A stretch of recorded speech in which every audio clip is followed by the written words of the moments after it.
अस्सलामुअलैकुम and welcome to my channel. आज हम बैलेंस शीट के फॉर्मेट को डिस्कस करेंगे। इससे पहले मैं आपको एडजस्टिंग एंट्री, रिवर्सिंग एंट्री समझा चुकी हूँ और फाइनेंशियल स्टेटमेंट का फॉर्मेट भी मैंने डिस्कस कर लिया है। अब हम बैलेंस शीट करेंगे, इसके बाद ओपनिंग और क्लोजिंग जो फॉर्मेट है उसको डिस्कस करेंगे और उसके बाद प्रैक्टिकली हम क्वेश्चन आंसर करके देखेंगे ताकि हमें अंडरस्टैंडिंग में ईजी हो। बेसिकली फॉर्मेट समझाने का मकसद ये है कि जब आप क्वेश्चन आंसर कर रहे हो तो आप कन्फ्यूज़ ना हो, और जब आप कन्फ्यूज़ भी हो रहे हो तो आप वीडियो ओपन करके उसको चेक कर लो ताकि आपके पास एक चीज़ पड़ी हुई हो तो आपके कॉन्सेप्ट बाय द टाइम जो है वो क्लियर होते रहें। जिस तरह आप करते जाओगे इस तरह आपके क्लियरेंस में आता जाएगा। ठीक है, अब यहाँ पे एसेट्स और इक्विटीज़ जो ये बेसिकली आपकी अकाउंटिंग इक्वेशन है। एसेट्स किसके बराबर होते हैं? लायबिलिटीज़ और कैप ओनरशिप के बराबर होते हैं। ठीक है, यहाँ पे जो इक्विटीज़ का सेक्शन है इसमें आपको लायबिलिटीज़ भी नजर आएंगी और आपको कैपिटल भी नजर आएगा, और उसका टोटल किसके बराबर होना चाहिए?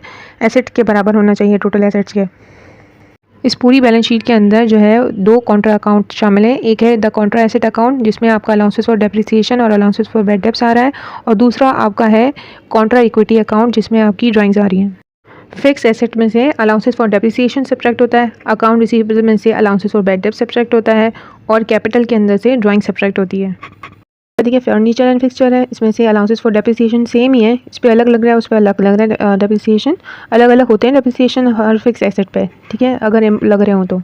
अब करंट एसेट नीचे देखिए मर्चेंडाइज इन्वेंट्री है, यानी आपके पास कितना स्टॉक पड़ा हुआ है। लास्ट में अकाउंट रिसीवेबल, आपको लोगों से कितने रिसीव करने हैं, आपको इनकम कितनी रिसीव करनी है, आपने एडवांस में पेमेंट कितनी की हुई है, प्रीपेड एक्सपेंसेस आप यहाँ पर लिखते हो, बैंक में आपके कितने पैसे पड़े हुए हैं और कैश आपके पास कितना है, तो ये आपके टोटल करंट एसेट आ गए।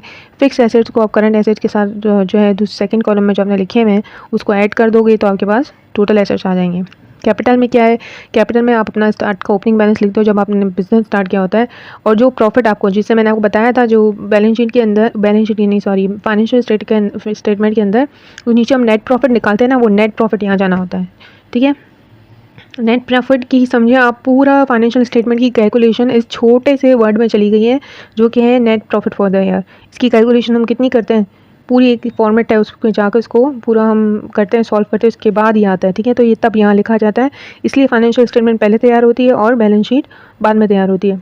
अब इसमें से हम लेस कर देंगे ड्राइंग्स को, यानी जो कुछ पर्सनल यूज़ के लिए लेके गया था वो बंदा जिसका एक कंपनी है। ठीक है, फिर उसके बाद उसका क्या आ जाएगा, कैपिटल एट एंड आ जाएगा, हमारे पास में पता चल जाएगा उसका कितना कैपिटल अब जो है उसमें है, जो बिज़नेस में कितना कैपिटल अब उसका रह गया। अब सेकंड है लॉन्ग टर्म लायबिलिटी लिखेंगे, अगर हुई तो for more than a year होती है, वो लॉन्ग टर्म लायबिलिटी होती है। ठीक है, मैंने आपको बताया था। करंट लायबिलिटीज़ में आपके आ गए अकाउंट पेबल, आपको कितनी पेमेंट करनी है, आपको कितने एक्सपेंस पे करने बाकी हैं, आपको कितना टैक्स पे करना बाकी है, बैंक को अपना को कितना ओवरड्राफ्ट देना है। ओवरड्राफ्ट भी मैं आपके साथ डिस्कस कर चुकी हूँ कि ओवरड्राफ्ट बैंक लोन होता है जो वो आपके चेक पर दे देता है, और जिस तरह टोटल करंट लायबिलिटीज़ आपकी आ जाएंगी। फिर आप इक्विटीज़ को और जो लॉन्ग टर्म लायबिलिटीज़ हैं और जो है करंट लायबिलिटीज़ को ऐड कर दोगे तो आपके पास टोटल इक्विटीज़ आ जाएंगी, और ये किसके इक्वल होनी चाहिए? टोटल एसेट्स के इक्वल होनी चाहिए। होपफुली आपको समझ में आ रहा होगा। अगर आपको फिर भी कोई चीज़ समझ में नहीं आती तो आप कमेंट बॉक्स में कमेंट कर सकते हैं। तो चलें अब हम ओपनिंग फॉर्मेट की तरफ जाते हैं, ओपनिंग एंट्रीज़ की फॉर्मेट की तरफ। अब हम ओपनिंग एंट्रीज की बात कर लेते हैं। ये ओपनिंग एंट्रीज आपको दी हुई हैं। ठीक है, इसमें क्या होता है, जो भी सारे एसेट्स आपके पास हैं बैलेंस शीट के अंदर उसको आप डेबिट साइड पे लिखते हो जनरल में डालकर, और जो कॉन्ट्रा एसेट अकाउंट है like allowances for bad debts और अलाउंसेस फॉर डेप्रिसिएशन, ये दोनों कॉन्ट्रा एसेट अकाउंट है ना, तो ये एसेट में से सब्ट्रैक्ट हो रहे होते हैं अकाउंट रिसीवेबल में से और फिक्स एसेट में से, तो उसको आप क्रेडिट साइड पे ही लिखोगे। ठीक है, एसेट्स की दो चीज़ें जो होती हैं कॉन्ट्रा एसेट अकाउंट्स, वो जो है क्रेडिट साइड पे जाएंगी। इसी तरीके से कैपिटल के अंदर क्या हो रहा होता है, कैपिटल और ये सारा जो भी आइटम्स होता है इक्विटीज़ के अंदर वो सब का सब क्रेडिट साइड पे जाएगा, और जो कॉन्ट्रा कैपिटल अकाउंट है लाइक ड्राइंग, तो ड्राइंग आप डेबिट साइड पे लिखोगे। ठीक है, और इसका टोटल आपको ऑटोमेटिकली आ जाएगा, और ये डेबिट और क्रेडिट का जब आप टोटल करोगे तो दोनों को क्या होना चाहिए, बैलेंस होना चाहिए। इसका मतलब आपकी ओपनिंग एंट्रीज बिल्कुल सही बनी है।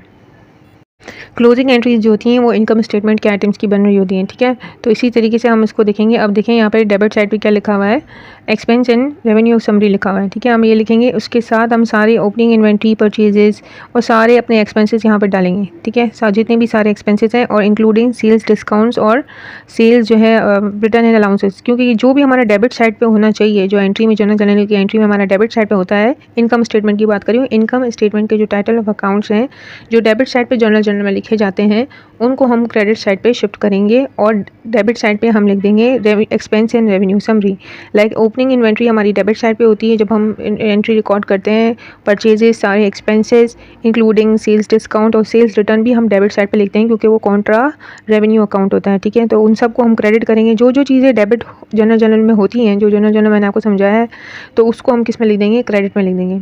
अब इस लाइकवाइज इसी तरह सेल्स परचेज रिटर्न हमारा क्रेडिट में होता है, परचेज डिस्काउंट भी हमारा क्रेडिट में होता है क्योंकि वो कॉन्ट्रा एक्सपेंस अकाउंट होता है, ठीक है। तो उसको हम क्या करेंगे, वो हम जब लिखते हैं जर्नल में तो हम क्रेडिट साइड पे लिखते हैं और सेल्स भी हम क्रेडिट में लिखते हैं, लेकिन इन सबको उठा के हम कहाँ लिखेंगे, डेबिट साइड पे लिखेंगे। कमीशन इनकम भी हमारा रेवेन्यू है जो कि हमारा क्रेडिट में होता है, लेकिन हम उसको डेबिट में लिखेंगे वाइल क्लोजिंग एंट्रीज। और क्लोजिंग एंट्री भी जो है हमारी क्या होती है, क्रेडिट साइड पे होती है और उसको भी हमने किस में डालना होता है। अब हम यहाँ पे जब क्लोज कर रहे हैं तो हम उसको किस में डालेंगे, डेबिट में, और उसके साथ हम expense and revenue summary account लिख देंगे टोटल करके, ठीक है। अब ऊपर expense and revenue summary account और नीचे expense and revenue and summary account जो आपका है उसको आप सब्ट्रैक्ट करोगे ना तो आपके पास आपका कैपिटल अकाउंट आ जाएगा। अब जो डेबिट साइड पे आपका दिया हुआ है expense and revenue summary account which is 153,000 और यहाँ पे क्रेडिट साइड पे दिया हुआ है आपको 2,22,000, तो आप इसको सब्ट्रैक्ट करोगे तो आपके पास किस में कम आ रहा है, डेबिट साइड पे कम आ रहा है ना। तो expense and revenue summary account को आप डेबिट साइड पे लिखोगे। देखिए यहाँ पे नीचे कैलकुलेशन भी दी हुई है, 2,22,000 में से आप 153,000 को सब्ट्रैक्ट करोगे तो 69,000 आप डेबिट साइड पर लिखोगे और उसको किस में शिफ्ट कर दोगे, आपके कैपिटल अकाउंट में शिफ्ट कर दोगे, जो कि आपका क्या होगा, प्रॉफिट होगा। होप आपको अच्छे से समझ आया होगा। अगर आपको वीडियो अच्छी लगती है तो काइंडली लाइक करिए, शेयर करें और सब्सक्राइब करना मत भूलिएगा। अपनी नेक्स्ट वीडियोस में हम इनके क्वेश्चंस, इनसे रिलेटेड जो क्वेश्चंस है उसको सॉल्व करने की कोशिश करेंगे। ओके, अल्लाह हाफ़िज़।